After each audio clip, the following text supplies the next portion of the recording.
Welcome to Back Away Slowly, a series that walks with you through mysterious places, ominous folktales, strange creatures, and so on, before taking a deeper look at what these stories can tell us about humankind. Episodes are available in a video format on Patreon. The videos include photos, footage of my own visits to these locations, illustrations, animations, and more. Sources, social links, the shop, and more are available at backawayslowlypodcast.com.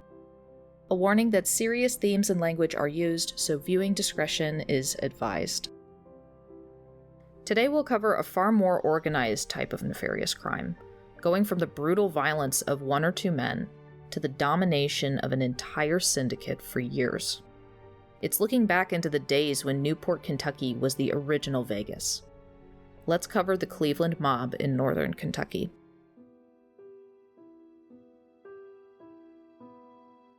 Our story picks back up in 1915, when John and Julia Popp purchased the property that would become Bobby Mackey's. They opened the Bluegrass Inn, which was used as a home, saloon, and bowling alley. John Popp was then Finchtown's resident bad boy, frequently being arrested for theft or other petty crimes. This criminal history was recorded as early as 1893, when he was indicted via grand jury for illegal gambling as well as selling liquor on Sundays. Jumping to April 1920, federal prohibition agents raided the Bluegrass Inn, where they arrested John Popp for trafficking intoxicants. They also seized wine, 5 barrels of rock and rye, bottles of Kimmel, and Italian wines and bitters. By March 1922, illegal gambling in liquor was so common in Newport that Colonel H. H. Denhart created barracks for agents, including officers' quarters, meeting rooms, mess halls, and bunks, in order to provide for a task force to crack down on all of the vices infesting the city. John Popp was again arrested for violating the Volstead Act, which was the possession of whiskey and wine. Later that year in November, agents made a surprise visit to John Popp's on a Tuesday afternoon. The Bluegrass Inn had long been known to possess illegal slot machines and alcohol, but this time Popp took a rebellious stance against the agents. He was cited for possessing moonshine and was ordered to appear before Covington's commissioner on the charge of violating the Volstead Act. Again. By now you may be wondering how this cycle was able to repeat itself so frequently, with seemingly little effect on John Popp. You see, at this time, most violators just needed to pay a fine, and violators were so common that the system simply couldn't enforce more serious punishments. In fact, the areas of Newport, Covington, and Cincinnati had so many violations that courts began to offer bargain days, where defendants could go in and plead guilty for a lighter fine. It was simply a smarter option for John Popp to pay these lighter fines and later rake in far more income by selling illegal liquor. This cycle worked well until Congress adopted the Jones 5 and 10 law in 1929. This made the penalty for first-time violators to be 5 years in prison, a $10,000 fine, or sometimes both. In June, John Popp tried to circumvent the new law by decreasing his illegal alcohol sales while quietly increasing his slot machines, but he was still indicted with a large fine. To combat this turn of events, Popp employed Albert Masterson, nicknamed Red, at the inn. With Masterson's organized crime dealings going on at the inn, any legal heat was far more focused on Masterson than on Popp's relatively small-time illegal activities. But Popp's business was lucrative enough that it didn't go unnoticed by other criminals in the area. On Friday, September 4th, 1930, a burglar alarm went off at 3:30 a.m. Mr. and Mrs. Popp came downstairs in time to see a burglar leaving out of a window that he broke in order to gain entry. Mrs. Popp had grabbed a revolver from a dresser on the way to confront the intruder. She fired at the burglar 3 times, or at least she tried to. It turns out that their functioning revolver was still under John Popp's pillow, and she had instead picked up one with a broken trigger. In the next few years, the Bluegrass Inn would see an odd collection of unfortunate events. On Thanksgiving of 1930, only 2 months after the burglary, an overheated furnace started a fire in the Bluegrass Inn's first-floor hallway, quickly spreading to the second floor. The damage totaled at $1,500, which is approximately $27,000 today, prompting John Popp to then insure the building and begin repairs. 3 years later in July, 2 carpenters waterproofing the outside of the inn fell 20 feet when their scaffolding collapsed. One man only suffered a sprained ankle, but 60-year-old John Beating suffered massive internal bleeding and died at St. Elizabeth Hospital. March 1st, 1937, a 2-story building on Licking Pike caught fire, the blaze threatening 5 nearby buildings, including the Bluegrass Inn. The fire had started in a room over a cafe that John Popp rented out. By the end of the fire, the roof collapsed with only the brick walls remaining. The total damage to the Bluegrass Inn was $4,000, which is approximately $84,000 today. And finally, in November of 1941, the reopened cafe was broken into via a basement window, and a whopping 375 packs of cigarettes and a few other items were stolen. This last blow seemed to be the last straw for John Popp, as he died soon after and Julia Popp sold the troublesome property. The building was purchased and transformed into the Beacon Inn, operating as a casino. By the 1940s, it was purchased by Buck Brady and was made into a club. But before we get to that, we need to review what the mob scene was like, as it was incredibly active across Ohio. Let's go back to discuss a man named George Remus. George Remus was a pharmacist who created fake pharmaceutical companies so that he could legally buy alcohol for medicinal properties. He then distilled and sold this alcohol for a large profit, earning the name King of the Bootleggers.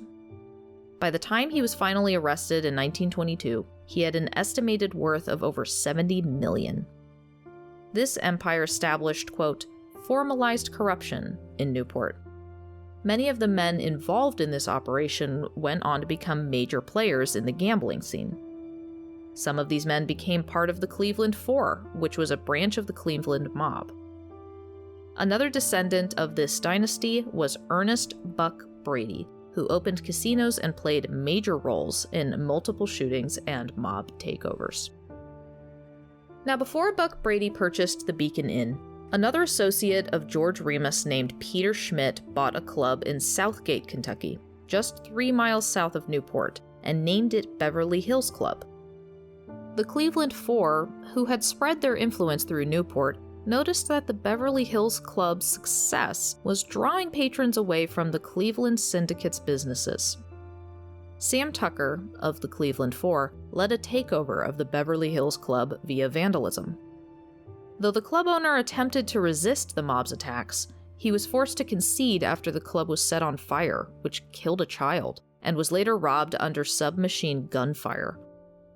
Finally, the club was sold to Sam Tucker and the Cleveland Four in 1940. Despite the chaos occurring at the Beverly Hills Club, Buck Brady saw this as the perfect time to take some of the Prohibition-era profits for himself, so he purchased the Beacon Inn.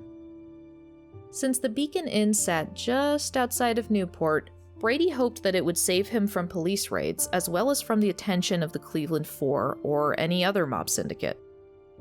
For a time, the Primrose did great business under Brady's leadership as a club and casino.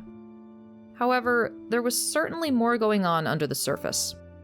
Buck Brady might be attempting to go unnoticed by the mob, but he was an expert at bootlegging, and that was a difficult habit to leave behind, and word of this quietly got around.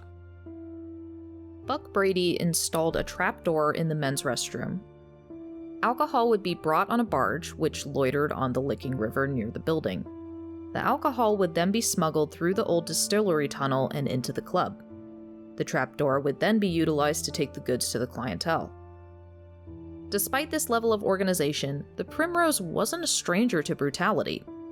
When I toured the location, our guide told us that they have newspaper clippings from when the Primrose first opened. 2 men got into an argument, then into a scuffle, and then one man shoved the other. The falling man cracked his head on a radiator and died.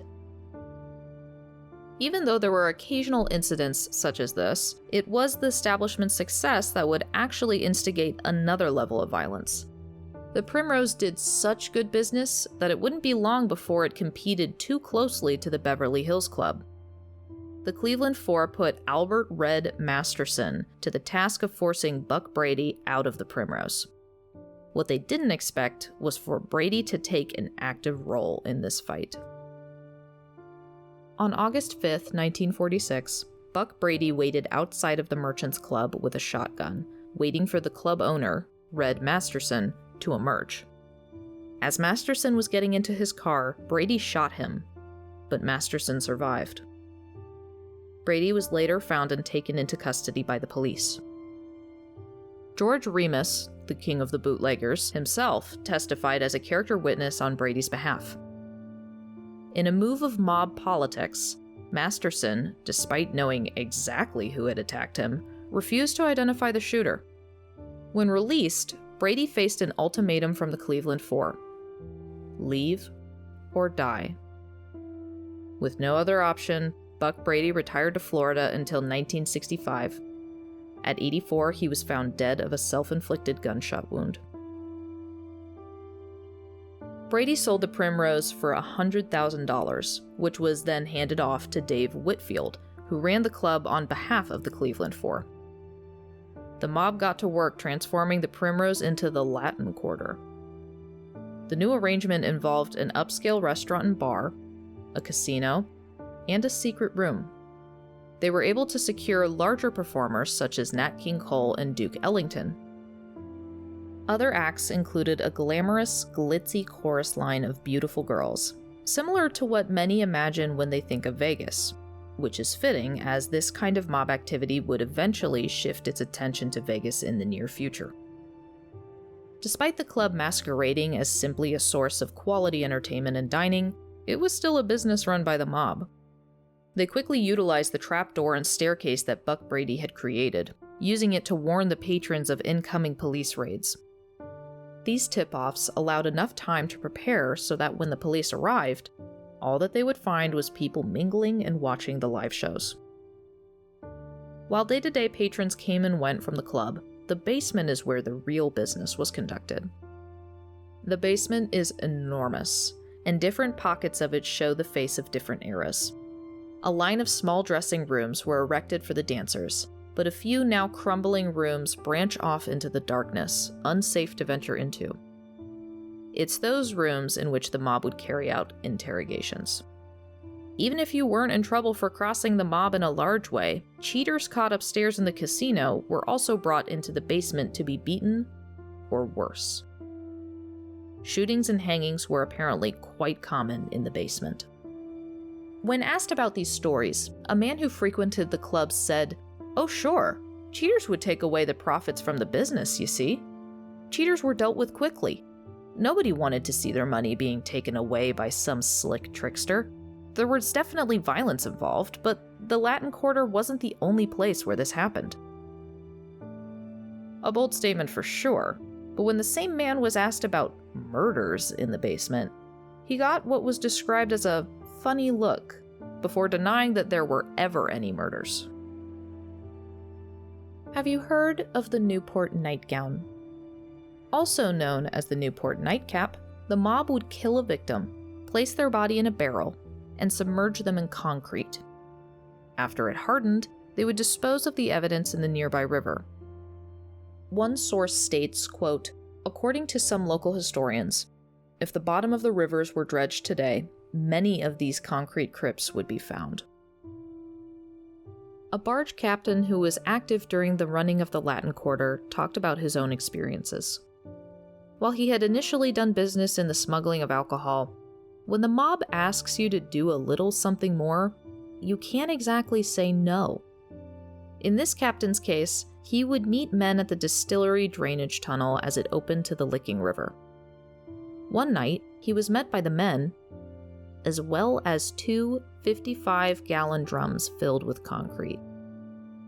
He was instructed to, quote, "Take the drums down one of the rivers far from the club and dump them, and don't ask questions." The men giving him the barrels didn't care where the barrels went, just that they were gone. This happened a few times, and the captain was sure that there were bodies in them. But as mentioned before, how do you refuse the mob? The captain says that he dumped these barrels at Hebron, Kentucky, near where the Anderson Ferry operates. It was also noted that this level of honesty is rare, as, quote, even those in their 80s and 90s refuse to speak about what happened, either because they still fear for their lives or because they wish to forget. Bullet holes can still be found in the basement, as can the remaining ruins of John Pop's house. The trapdoor stairs lead into this last remaining room of the Pop house, but it also houses the tunnel and the portal to hell. It might also surprise you to hear that this room was also where children were kept. This was actually for their safety. Our guide noted that it was where all of the dancers' children were watched over while their mothers were working. They kept toys downstairs for these kids, and having them in one room made it easy to keep an eye on them.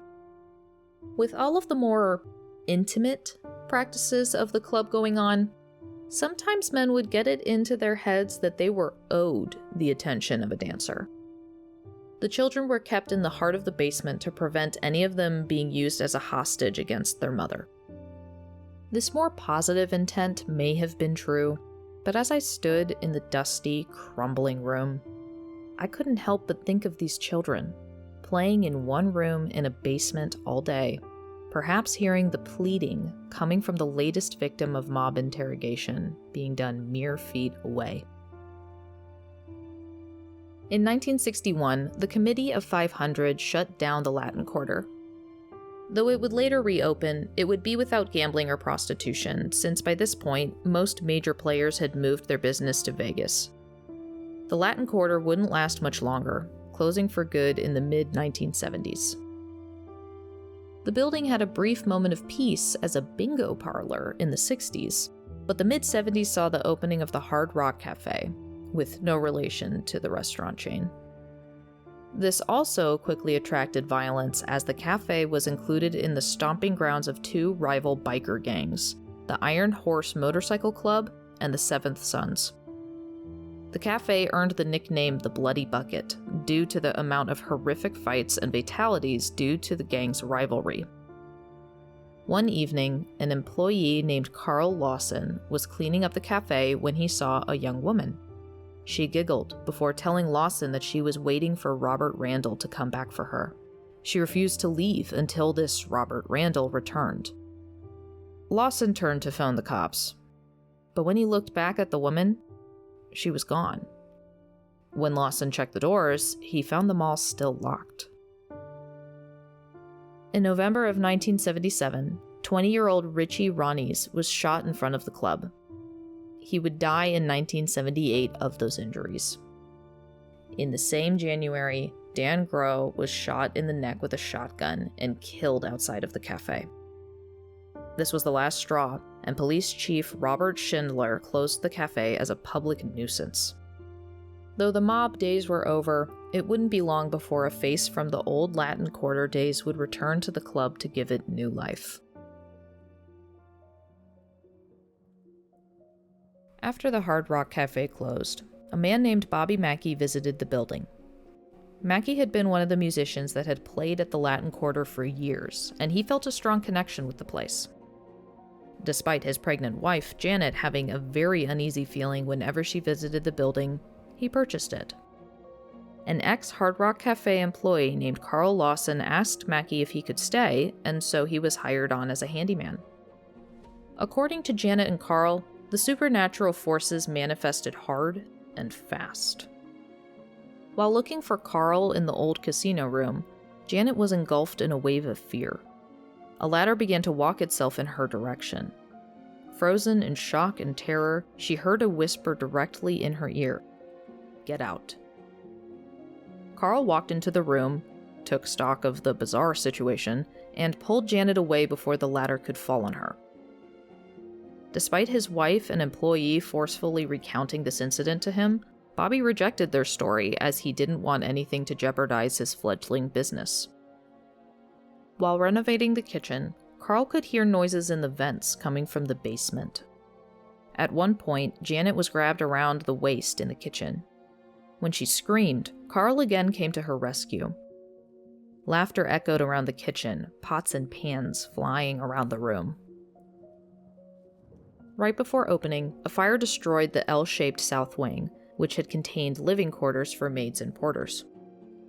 Now, if you remember back to the Pearl Bryan part of our story, I mentioned that the Ghost Adventures crew interviewed author Douglas Hensley. Hensley claimed that the Bloodhounds had led police directly to the distillery, which we know is not true. This same author, in his book, reported that Carl Lawson believed that the fire was started by the ghost of Alonzo Walling. For multiple reasons that we covered more extensively in the Pearl Bryan section, I'm not very inclined to believe Hensley's recounting. Despite the odd occurrences in the mysterious fire, Bobby Mackey's opened in 1978. But this wouldn't settle the negative forces repeatedly swirling around the place. Janet was cleaning the upstairs area when she was thrown to the floor by an unseen force. She scrambled to the doorway and stairs, but she was lifted and pushed up the stairs. This source specifically notes that she fell up the stairs as opposed to multiple mistaken retellings. The specter roared at her to get out, which she did. The shock of this incident sent Janet into premature labor, and she gave birth the following morning at 8:30 a.m. After so many terrifying incidents, Carl drove to St. John's Church. He was so desperate that he pulled an empty soda bottle out from under his seat and filled it with holy water.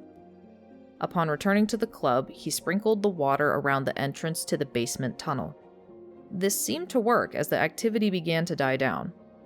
The activity reduced so much that Carl felt comfortable moving into the club as a caretaker, turning the upstairs office into an apartment. But this would not last. After a few months of peace, Carl encountered what he only described as a horrid creature, which pointed at him and demanded that he get out. This time, Carl was not spared physically, as he was supposedly hauled into the air and slammed into the ground. Carl repeated his trip to the church, but upon his return, he encountered the creature near the stage. He stared at the thing, transfixed, and then realized that he was floating about 5 to 6 feet above the ground. He claims that when he truly came to, the entity had possessed him, forcing him to throw the bottle of holy water as far as he could from the back door. After this, Carl's behavior became so erratic and volatile that even though Bobby himself didn't believe in possession, he knew he needed to do something to calm people down. Bobby finally contacted a minister who deemed an exorcism necessary. On a warm summer evening in August 1991, Reverend Cole began the exorcism. Multiple predictable exchanges transpired. Carl got down on all fours and growled at the Reverend. The sound of 1,000 voices came from Carl's throat. After 6 hours of this, Carl went limp, then jumped into the Reverend's arms, declaring, "It's over, they're gone." Carl seemed to be a magnet to the building's supernatural forces. Carl was standing near the bar when the spirit of a girl with short blonde hair appeared. She told him, "My name is Pearl. I need your help." When he asked what kind of help she needed, what was described as evil laughter echoed around the room before Carl was punched in the jaw and ribs so hard that it rendered him unconscious. Carl began to wake back up, seeing an apparition behind the bar. He became fully alert when a few loud gunshots rang out in the empty casino room. He hurried to the bar to retrieve some holy water that he'd by now decided to keep near him at all times, but was startled by more gunshots from the main entrance. When he investigated, he found only a cactus decoration in the area. As he drew closer to the plant, the cactus split apart, spilling out thousands of spiders, which crawled up Carl. Carl sprinted out the door, all the way down to the Licking River, and jumped in. Once he had clambered out, he inspected his clothes, but found no spiders. Likewise, when he returned inside, the cactus was completely intact. And it's now that we come to the other keystone legend of Bobby Mackey's, Joanna.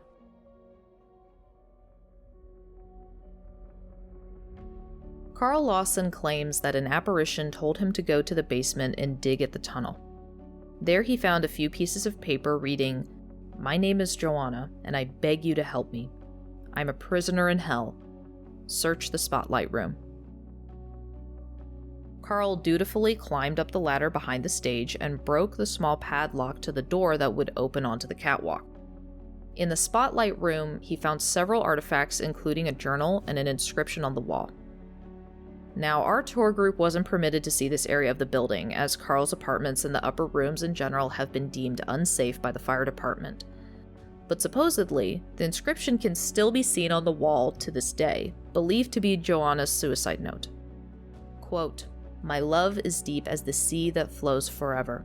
You ask me when will it end, I tell you never. My love is as bright as the sun that shines forever. You ask me when will it end, I tell you never. The world may disappear like a castle of sand, but I'll be waiting here with my heart in my hand. My love, I love you so much, now and forever. You ask me when will it die, I tell you never. My heart cries out from hell, I will be waiting here. My love is, I tell you never." The journal Carl found supposedly belonged to Joanna Jewell, presumably a stage name, who was a dancer at the Latin Quarter. Her journal reads, quote, "Today's Tuesday. My father and I have had another argument. He told me to stay away from Robert. He said this will be his final warning. I don't know what I'm going to do. He said he would kill him. I would rather be dead than be without Robert. It's after 7 in the evening and I'm sick to my stomach. I've been vomiting every day for at least a week. I know what's wrong with me. I'm pregnant with Robert's child. If my father finds out, he'll kill me. Robert and I are going to sneak off together soon. We're going to Chicago, where Robert has a friend who is a talent agent. He is going to get Robert a job singing in an all-night cabaret and help him pursue his singing career. We are going to get a small flat, and Robert is going to sing 6 nights a week. I don't want to keep dancing as a chorus girl. I need to find an easier job. Being pregnant, I won't take any chances. We have to be careful not to let my father know where we're going. He would hunt us down and kill both of us. He's insane. My father would do anything to keep me from Robert. He said that Robert Randall was a no-count bum. He always calls him by his full name. I call him by the pet name I gave him, Robbie. He laughs at me when I do this. We love each other so much." It's Friday now. Robbie and I are going to sneak off after he sings his last song tonight. I have everything packed for our trip. I can't wait to get out of here. I want to get as far away from my father as possible. I can't believe the day has finally come for me to escape his cruelty. It's noted that the next couple of pages are warped from Joanna's tears. Quote, "I went to Robbie's dressing room and knocked over and over. No one answered. So I turned the doorknob and walked inside. He wasn't there. The blue shirt he had been wearing was on the floor, ripped all the way up the back. It was covered in blood. I know my father killed Robbie. He'll rot in hell for doing this. I don't know what to do. We were getting out of here. I'll never leave now. I'll kill my father and myself. I don't have a life without Robbie. This child inside me has no future without her daddy. I know it's a girl. I'm going to kill my father. He's a rotten paid killer. He and Red have shot 3 or 4 men that I know of. They killed Tony in here 2 weeks ago over a lousy gambling debt. They took Tony's body down to the basement and carried him through the tunnel to the river. They don't think I know about the tunnel. They use it to bring illegal moonshine into this place. They think everyone is stupid. They get their bootleg whiskey sent here by boat up the Licking River. I can't believe they haven't been caught all the times they've docked the boat and carried off stuff through the tunnel. Well, I'll see they get caught now. I'm going to write a letter to the government and tell them about the secret tunnel these fine, upstanding men use at night. I'm going to tell them about the dead men they hauled to the middle of the Ohio River and dumped overboard. I think they have buried some bodies in the basement. They filled in an old cistern with concrete instead of just covering it over. I wish Buck was still here. He was a kind man. My father had Red run him off. They forced him to sell this place to their boss. They would have killed him if he had continued refusing their demands. If I knew where Buck was, I would tell him everything I know about my father and his friends. I heard Buck tell my father he would return here someday and get revenge. Buck swore this place would never thrive as a gambling casino again. If there is justice, he'll return, and I sure hope he does. I'm going to take poison and leave this life after I poison my father. If there is life after death, I'll walk this place until my Robert returns for me. After a few blank pages, there is a final entry. Quote, "It's Sunday now. I don't have much time to write this down. I did it. I poisoned my father. I sat at the kitchen table and watched him pour 3 cups of coffee. He drank every drop. He always drinks 4 or 5 cups in the morning. I drank a cup with him. We are both doomed. The poison is working on me. I can barely see to write this down. My eyes are blurred. I waited until he fell to the floor. I told him I poisoned him and he was going to rot in hell. He laughed and told me he had sold his soul to the devil and he would be here forever. He said he would control me in death as he has in life. He told me that the well was used as a gateway to and from hell. I didn't understand what he was talking about. He said the well was a tunnel. He told me they found a sealed-up well and climbed to the bottom of it. It was used to drain animals' blood into the river when the place was a slaughterhouse years ago. He and his friends dug from the bottom of the well towards the river, reopening the tunnel. He laughed at me and said he would return from hell. He said he would keep Robert from me for all eternity. He said the devil appeared to him in the well and he sold his soul for immortality. He will use the well to come back here. He told me his friends would cover up our deaths just like they've done before. No one will ever know we existed. He told me the well and the Licking River were used for satanic ceremonies because it flows north just like the Nile River. As my father lay on the floor dying, the spirit came out of him and identified himself as Alonzo Walling. He mocked me, saying it was he who entered my father's body and took control of him, making my father kill Robbie. The spirit laughed and told me he and his friend were hung for killing and beheading a girl named Pearl. The spirit of Alonzo said he would make all pregnant women who entered this place pay with their lives. He said it was his pal, Scott, who actually killed the girl, but he too was hung for the crime, and because of that, all pregnant women would suffer his wrath. He said Pearl's head was buried deep down in the well, and that it was a blood sacrifice to Lucifer. I'm going down to the basement and pray over the tunnel in hopes that I can block the evil from coming here again. To whoever finds this book, please find a way to seal the well and keep my father and his friends in hell. You are my only hope. If my prayers don't work, I'll be his prisoner forever, and many more people will suffer their evil weather. I'll never be with Robert again if you ignore this. My father should be dead by now. My body is trembling from the poison. My mouth is so dry. I don't have much time left. It's funny, I thought I felt my baby move. It's raining outside. I can hear raindrops beating against the roof. I'm going to the basement and do what I can to stop my father and his evil. I'm taking the cover of this book and a few pages with me. If you have found this part of my diary, look in the basement for the other half. I'll try to write down what happens if I can. I'm looking at the words I just wrote on the wall. Please, Robert, come back for me. The words make me want to cry. I have to go now or I won't have the strength to walk to the basement. I can't wait any longer. Please help me. I need your help. My love is powerful. I'll find a way to come back and be with Robbie if you, whoever you are, will only help me. Please, I beg of you to help me. If I fail, you must seal the well. Here's the thing. The journal was ultimately destroyed in a fire, so the only record we have of this journal is a transcription written by Carl Lawson. So now we need to address the elephant in the room, Carl Lawson himself.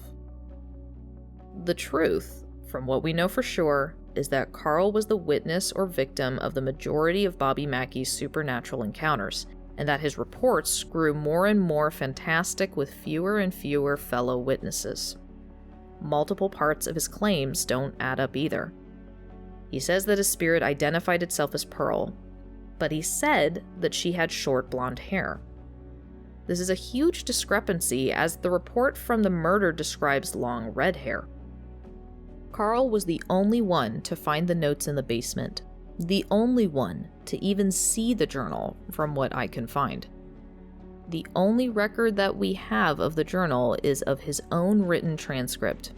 The contents of that journal are equally suspect.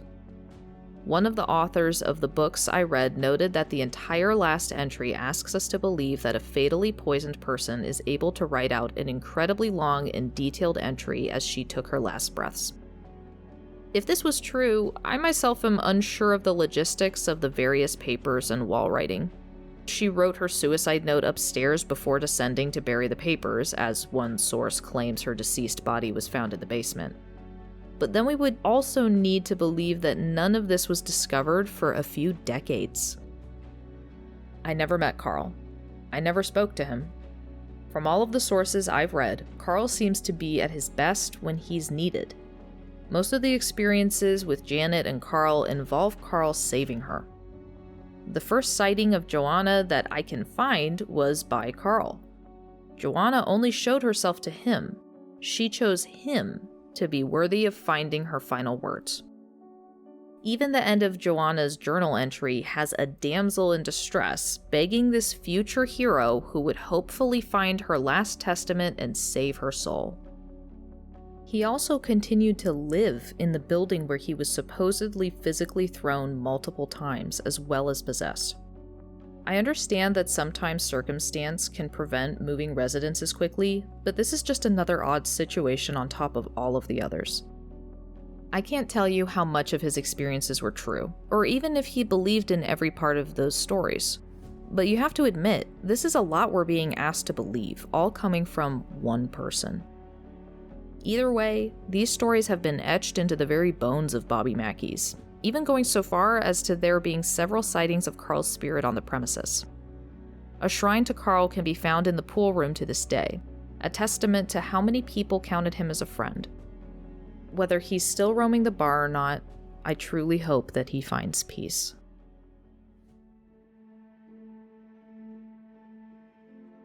The bar at 44 Licking Pike, Wilder, Kentucky, has undergone documented explorations for at least a dozen television programs, as well as countless investigations by local and far-traveling groups. There are quite a few books about the place, some openly fictional and some looking to document what facts can be pinned down. We've gone all the way back to a time before Kentucky was a state in an attempt to track the history that may have given rise to ghostly sightings. So now it's time to cover all of the unexplained phenomena currently recorded, be it from visitors, ghost hunters, or even a court case. In the 1980s, Steve Sater was the first responder to a car accident in front of the club. As he was dealing with the accident, the club doors slammed open. A woman in a full-length gown and light-colored hair carrying red tablecloths ran out of the entryway into the scene. The accident must have been quite serious, as the tablecloths were to throw over the bodies. This severity is confirmed as, unfortunately, a man and a woman died in the crash. A tragic story, but not yet strange or mysterious. That is, until Steve Sater went to the bar to thank the woman, only to find Bobby Mackey's doors closed and locked. When Steve informed the club owner of the woman's existence, Bobby responded that there was no one in the club at the time and that they had no employees matching that description. Arguments over the validity of the hauntings began to make it into major media more frequently. In 1992, an episode of The Geraldo Show saw the host argue against the satanic cult rumors on the grounds that there is no historic evidence to back it up, that we know the original purpose of the tunnels, and that there was nothing nefarious about the use of those tunnels. A bishop named Long disagrees with this general perspective, as he had performed an exorcism at Bobby Mackey's on the first episode of Ghost Adventures in 2008. He believes that just the presence of residual negative energy could be enough to attract demonic entities. I'm not personally convinced by this rather weak argument, as we could then simply say this about any location, having to pursue no further evidence. And if this was all it took to riddle a building with spirits, I can think of many more mundane places that would do more than fulfill that requirement. Bishop Long also claimed that some recordings from Ghost Adventures were deemed too sensitive to use in the episode. He said that something attached itself to one of the Ghost Adventures crew, and that it played a, quote, major role in ending his marriage. Jumping back to 1993 this time, we come to the most dramatic and public incident that brought the nightclub screeching into the spotlight, but not for the reasons Bobby may have wanted. J.R. Costigan claims that he was challenging the ghosts to show themselves while he was in the bathroom. Supposedly, a dark-haired man with a rope around his neck appeared, punched Costigan in the face, kicked him while he was down, and disappeared. You would have thought that such a solid encounter with a being of the afterlife would have thrilled Costigan. Not so. He attempted to hold Bobby Mackey accountable in court to the tune of $1,000 with the reasoning that there were no signs posted in the club warning patrons of just how violent these spirits could be.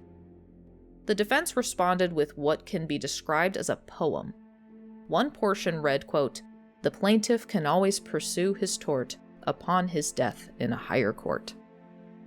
One can only imagine what the judge was thinking when presented with such a ridiculous exchange.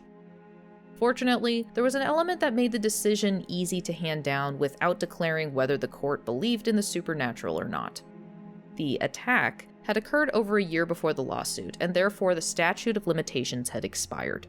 The judge also declared that, in any case, Bobby Mackey could hardly be expected to control the actions of the dead.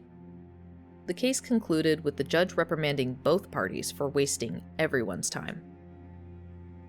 The effects of this case can still be seen today, as a sign now hangs at the front entrance reading, quote, "Warning to our patrons. This establishment is purported to be haunted. Management is not responsible and cannot be held liable for any actions of any ghosts/spirits on this premises." There are numerous smaller reports that we can discuss. In general, many see people dressed in turn-of-the-century clothing. 2 men with cowboy hats and nooses around their necks, which was seen by the Ghost Adventures crew, and a headless woman, potentially fueled by the Pearl Bryan murder and legend.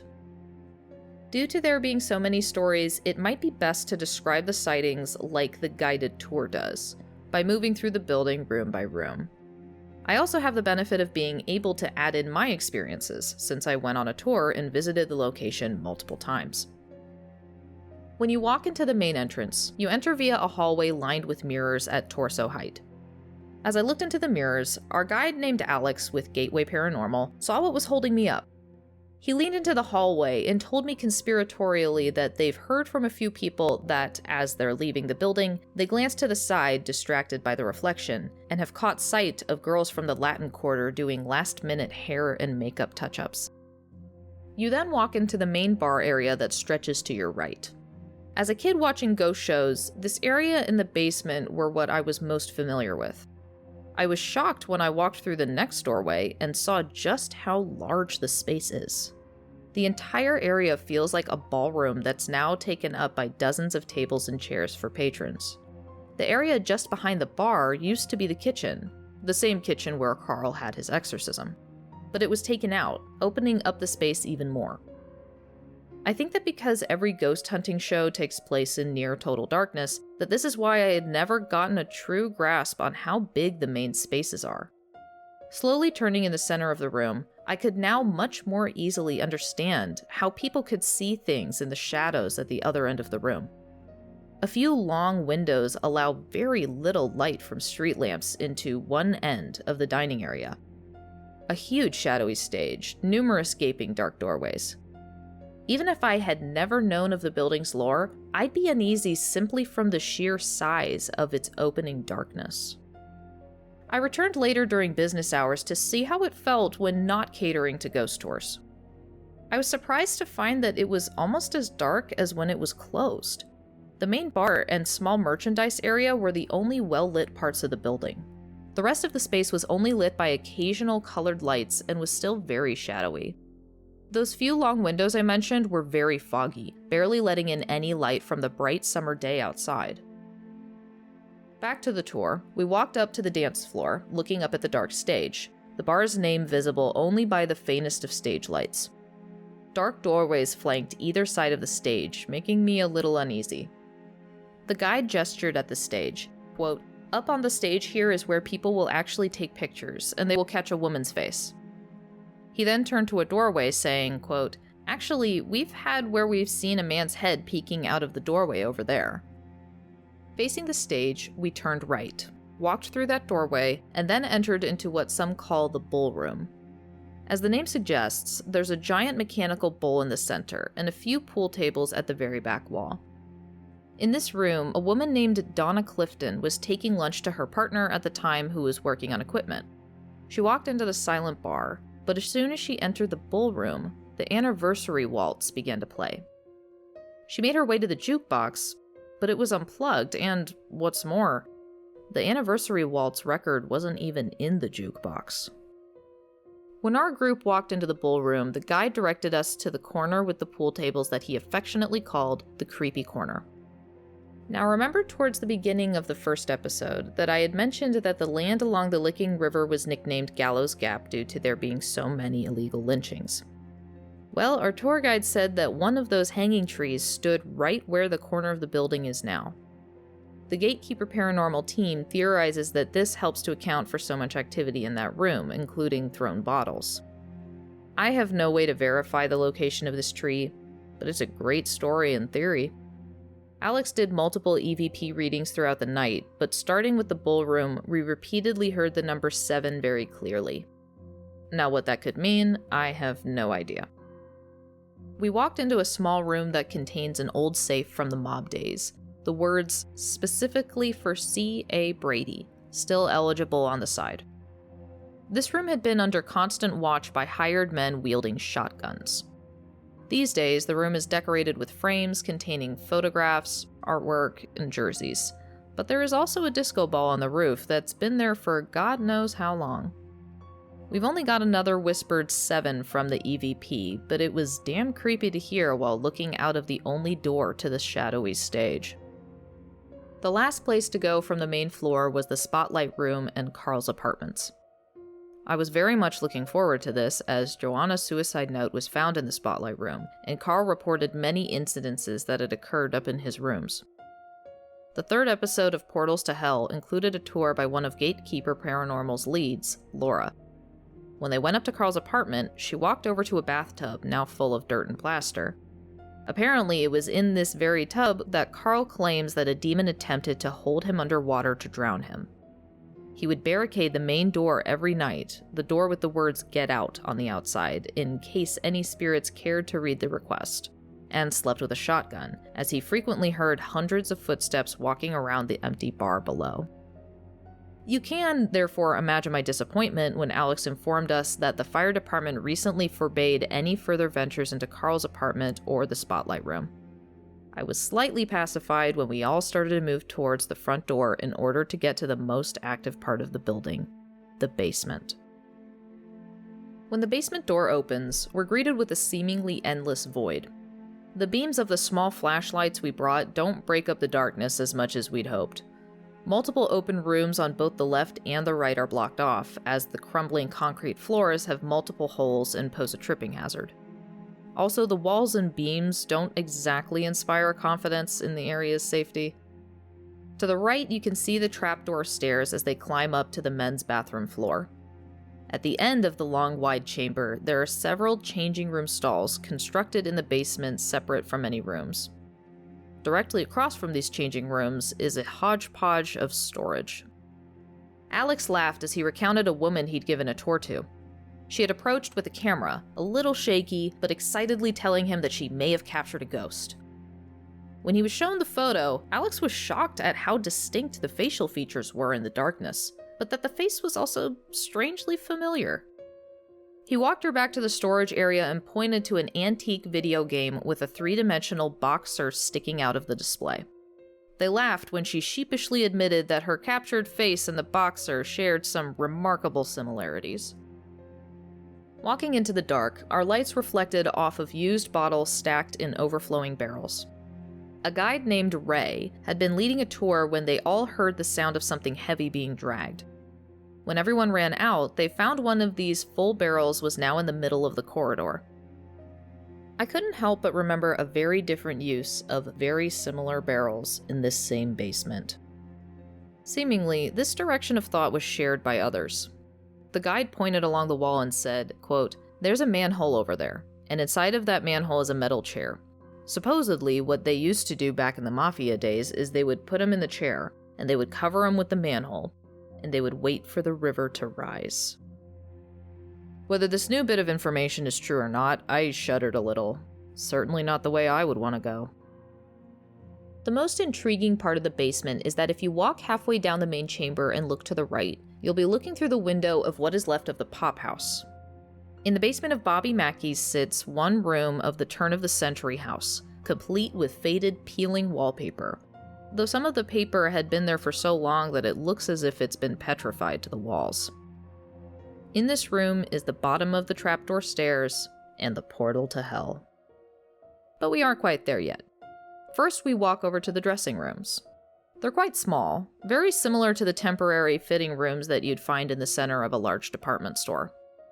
A few vases of roses sit before a long mirror sporting smeared fingerprints, the countertop itself covered in coins, cigarettes, and dust, the prior two acting as tributes to Joanna. We all pile into one of these dressing rooms so that Alex can tell us of the events that had happened there. Quote, "We've had somebody take a picture, actually facing in, and they caught a shadow that looks like it's leaning over, looking in the mirror, brushing its hair." Conversation turns to the dancers who utilize the basement to change, so Alex finally tells the group about Joanna. Quote, "So, like I said, Joanna was a dancer here. Her father ran the Latin Quarter supposedly. We can neither confirm nor deny. So a lot of stuff that'll actually happen here is chairs will move. Hair tends to get played with. People will take pictures in the mirror and they'll catch different pictures of apparitions.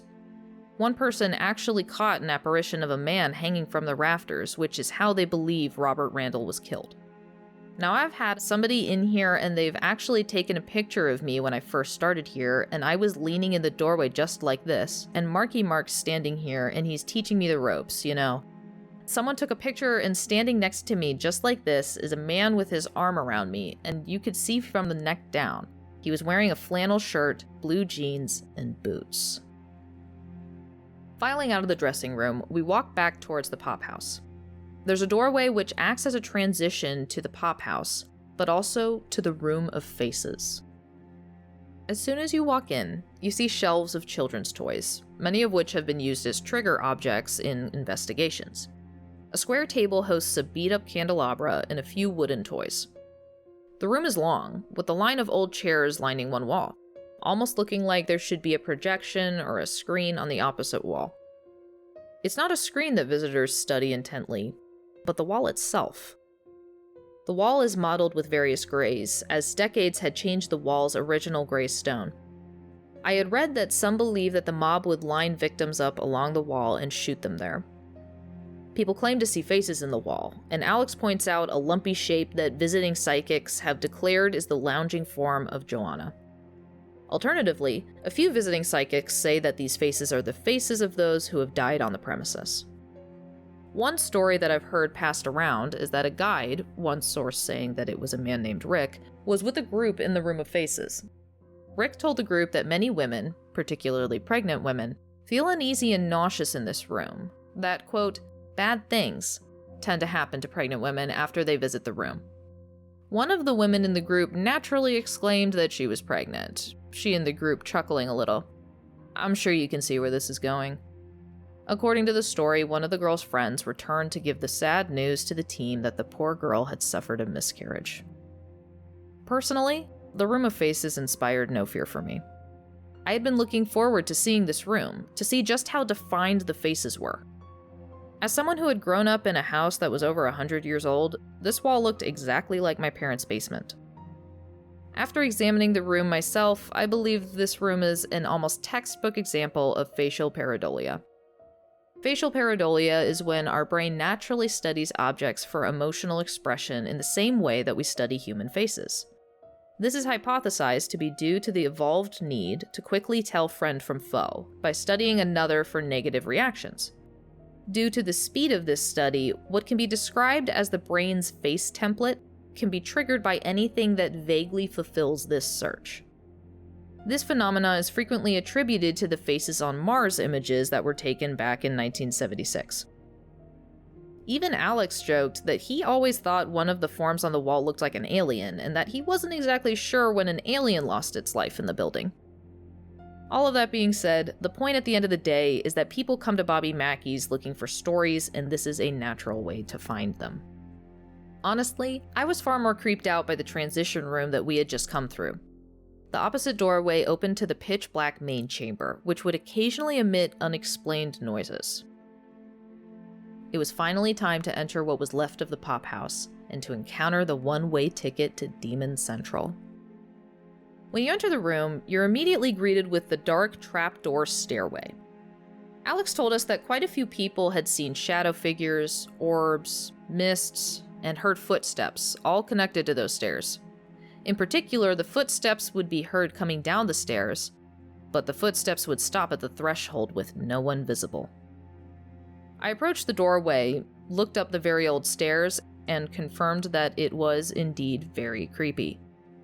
In the back was a crumbling room so small that it was really more of an alcove. A single chair had been placed in the center, seemingly waiting for us. This closet-sized room was used as a jail cell for the mob. Sometimes it was someone who'd gotten drunk enough to cause trouble and was placed there to wait for someone to come get them. Sometimes it was some poor soul who'd been caught cheating in the casino upstairs.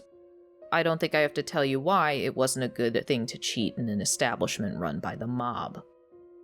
My friend who had come with me entered the cell, sat in the chair, looked around for a minute, then looked up at me and said, "Oh no, I do not like it in here." When she hopped out of the chair, I walked inside and turned around towards the entrance. I understood what my friend meant. It didn't feel great. You had a clear view to the portal to hell, directly over it being an empty window frame, and then you gaze out into the void of the main chamber. Not a comfortable view. The portal itself was incredibly underwhelming, at least visually. It looked like someone had slipped while using a jackhammer, busted a chunk out of the floor, and then decided to dig around a little. Alex informed us that the well descended 14 feet, but had been capped off for safety reasons and to prevent the occasional flooding from the Licking River. In the first episode of Ghost Adventures, the crew had clambered down the forested bank of the Licking River to find the other end of the tunnel. They had to walk bent over to enter, finally coming to a muddy chamber, the ceiling of which was the basement floor of Bobby Mackey's. After much consideration, while watching the crew struggle through that tunnel, I've decided that if the tunnel looked that iffy about 15 years ago, then it's probably not any safer today. In the Portals to Hell episode, Guide Laura reported growling being heard frequently near the portal, as well as a stranger, more corporeal concern. A young man had climbed over the simple wooden railing and sat down next to the well. He took out a Ouija board that he had brought with him and placed it almost directly on the well, before slicing his hand open and smearing his blood on the Ouija board in an attempt to summon something out of hell. On the same episode, a medium named Cindy Kaza practiced automatic writing, or spirit writing, which is when a person with psychic abilities records words directly from spirits without influencing it consciously. Cindy determined that the building had collected spirits from the local area, that multiple portals were created when the ground broke. Now, there was a time when Bobby Mackey was planning to expand. When he attempted to do this, the ground did split, and it stopped the construction plans. Whether or not this created portals or released spirits is up for debate. We wrapped up our honestly very fun and pleasant tour without any physical supernatural events and headed home. Despite many people saying that evil spirits followed them home, myself and the 3 friends who attended with me have suffered no ill effects. But I still wasn't quite done.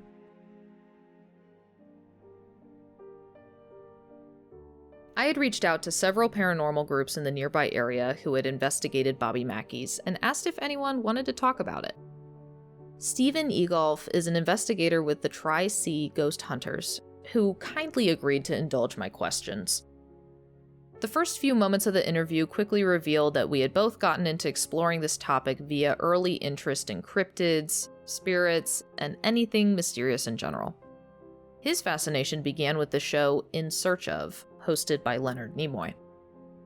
Why do you think that investigating the paranormal goes beyond an interest? why it's important to go explore these things. Life is about learning. And the more you learn, the more you know, the less arrogance. I mean, we think we're the most important things in the world. And we need to understand that we're not. And that's the thing about ghost hunting too, is you need to have a respect for the spirit that you're exploring and that you're investigating. Intelligent ones, they just want to be heard. It's a learning thing for me. I'm always trying to learn something new. Where do you sit on the spectrum of belief? Are you inclined to believe everything, or are you at the other end where the supernatural doesn't exist? I try to stay in between. What I like to say is, once you have exhausted everything that's possible, then the impossible becomes possible. If I've taken everything out of the equation, then whatever's left, that's something new. So I try not to be far to one side, oh, I'm a total skeptic, but I don't go the other way where I believe everything. When it comes to Bobby Mackey's, what part of the lore do you believe? I definitely believe that the caretaker, I do believe that he's sticking around. I don't know about the portal to hell, but there's definitely spirits there. There's no doubt in my mind. I believe there's some residual, and I believe there's some intelligence. When I was there, I didn't feel anything evil. I definitely felt stuff there. What was your group's experiences when you investigated Bobby Mackey's? Well, we had a group of about 10 of us, and it was actually mostly from our team, Tri-C. We decided to do a get-together, and this is what we were going to do. So we got there, and half went upstairs, half went downstairs. And my group started downstairs. Well, the first thing everybody wanted to hit was the portal to hell. Well, behind that are a couple of little cubbies. I let them go up there, and I sat in one of the cubbies and used the EVP. I like REM pods. Everybody's got their favorite equipment and stuff. I just sat in there and asked questions and, the typical stuff. The EVP did start going off. You know how you get a chill? Sometimes you get it just because you're creeped, but sometimes I'm calm, but why am I getting this? And I did start getting that. I didn't get anything real big on EVP.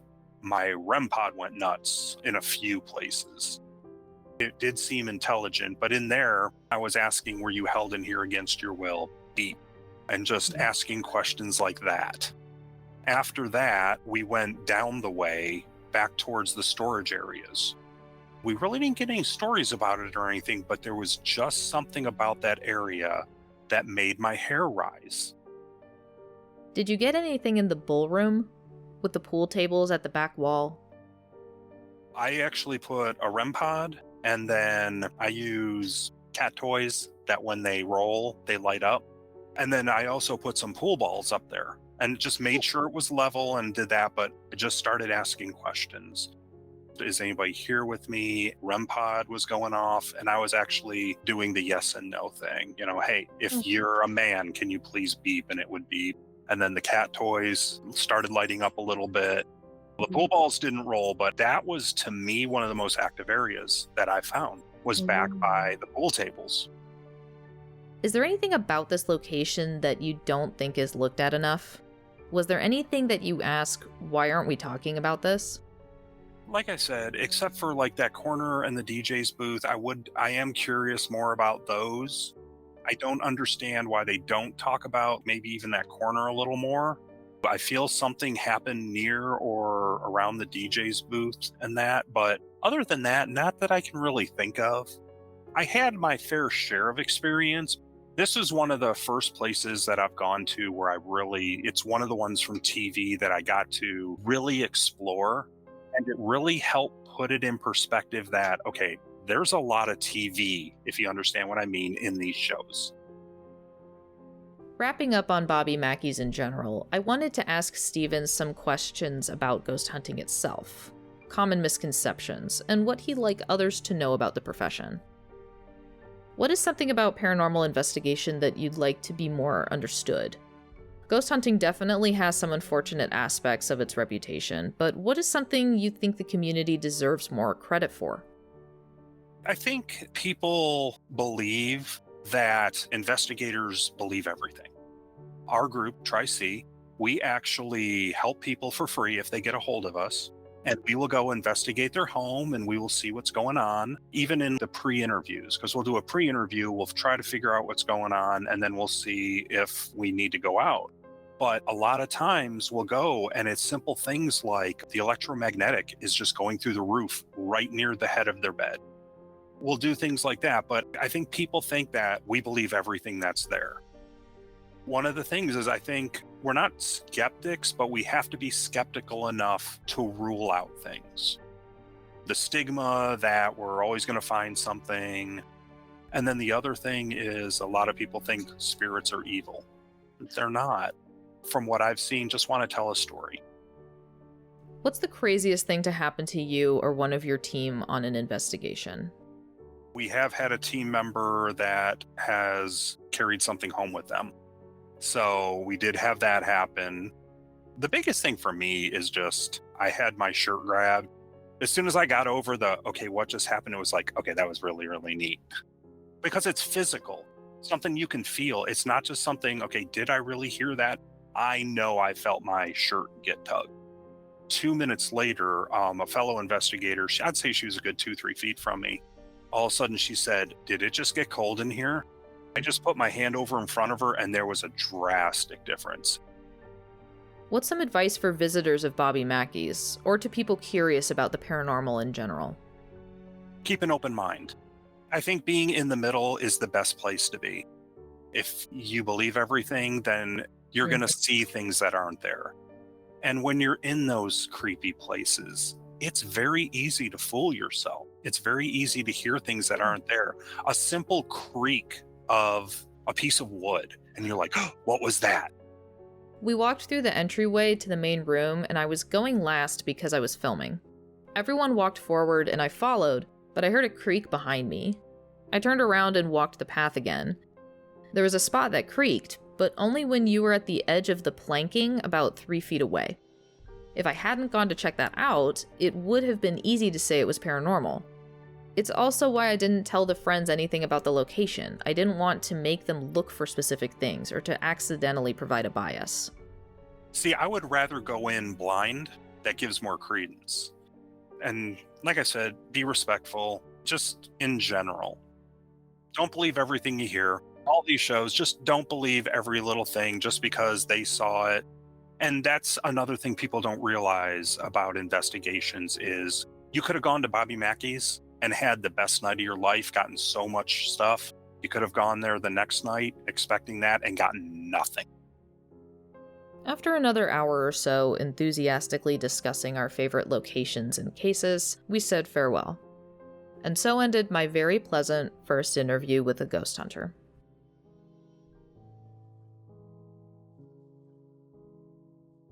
Well, good God, we covered a ton of information. From present day all the way back to before Kentucky was even a state. Accidents, murders, hangings, mob hits, exorcisms, and more. I'm still reeling over the sheer amount of information as I record this. Though I'd originally shied away from covering such a popular location, I'm glad that I looked into it. I found so much information that I'd never heard before, and I hope you found it interesting. I've sprinkled my own thoughts throughout this, but I'll wrap up my conclusions here. Far more tragedies have happened in the area than I thought, quite a few being freak accidents. If you're even vaguely a spiritual person, you can agree that it doesn't make for a great atmosphere. When it comes to Pearl Bryan, I just feel sad. I don't think she was a sacrifice to Satan or part of any kind of ritual. None of the people involved had a history of ritualistic sacrifice or any similar patterns, or even rumors, that I could find, and it was never mentioned by those involved. I think she was a complicated problem for a cocky young man who, until then, had done whatever he wanted while dodging any accountability. I don't think her case is connected in any way to the building that is currently Bobby Mackey's.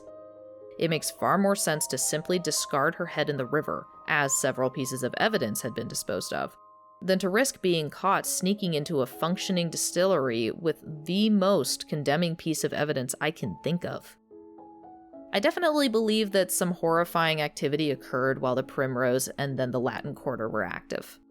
There are countless stories from many people, recorded court cases, and hell, even bullet holes still present in the basement. As far as Joanna, I have seen no compelling evidence that she even existed.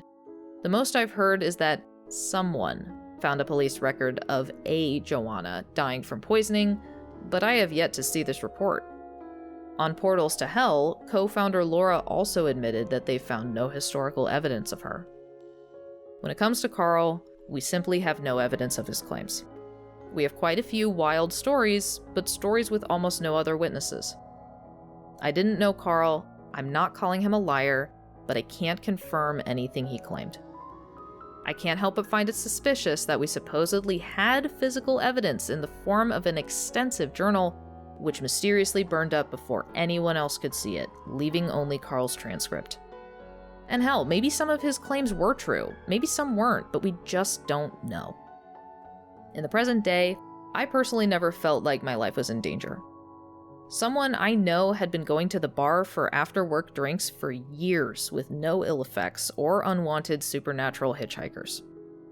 Maybe the spirits weren't as active the night that I went. Maybe I'm just not interesting enough to haunt. Who knows? However, there are a lot of people who have experiences that seem to have truly terrified them. To those people, I hope that they're doing better and that their fear has dulled with time. I hope that they can avoid the bar and go on with their life. Because it would be terrifying to be thrown down the stairs or lifted off the ground, or any number of things reported to have occurred. When I think of Bobby Mackey's, I think of a deeply layered history that is perfect for mutation. The area is rife with ghost stories, even before the distilleries were built. The combination of having a slaughterhouse nearby, along with the existence of the distillery tunnel, could have quite easily become a narrative way to get rid of unwanted things such as distillery byproduct, blood, and even human remains. Pearl's murder shocked the area, creating an atmosphere of panic and paranoia. Demon worship has always been close to the surface of the human mind. A mind that has always so feared the unknown, when in reality, they should be far more concerned with the evil contained within the smiling young man beside them. The mob already had a terrifying legacy that so easily attached to the tunnel's ability to secret away dirty deeds. The mob's confirmed use of the building and tunnel may have sparked even more belief in the Slaughterhouse and Pearl Bryan theories, with its kernel of truth. The constant layering of these events continued to serve as confirmation of the next potentially evil occurrence. This was encouraged even more by the Hard Rock Cafe becoming known as the Bloody Bucket. It's impossible to ignore that violence just can't seem to stay away from the local area and building, for decades. I'm glad that the establishment of Bobby Mackey's club has put a stop to such frequent violence, but even after his death, I feel concerned for Carl Lawson. To have been so connected to a place that you cleaned blood off of the floors after biker gang fights, and to have lived there because you cared so much about its entertainment legacy, living alone in a huge, dark, unsettling building by the dark woods and muddy river, that just can't be good for anyone. All in all, there's just such a big selection of horrible events that can easily be morphed or adjusted to suit whatever theory you can think of. Is it haunted? I don't know. There are so many reports, so many people that seem honestly, truly afraid, and such a crazy history that I wouldn't be surprised if it was. I'll be keeping myself open to any further discoveries or stories about the place, that's for sure. Is it a portal to hell? I don't really know if I'm qualified to decide. But if you'd like, you can always stop by one weekend for some drinks and music, go on a tour, and maybe even get an I partied with the ghosts at Bobby Mackey's t-shirt. You can always come decide for yourself, but just do me a favor. Don't cut yourself open on a Ouija board in an attempt to summon a demon. I hear they're a pain in the ass. Other than that, visit for the music or avoid like the plague, and see what you think about the ghosts of Bobby Mackey's music world. The first season is officially complete. This has been a project in development since winter of 2020, with quite a few bumps and false starts along the way. A lot of things have evolved in that time.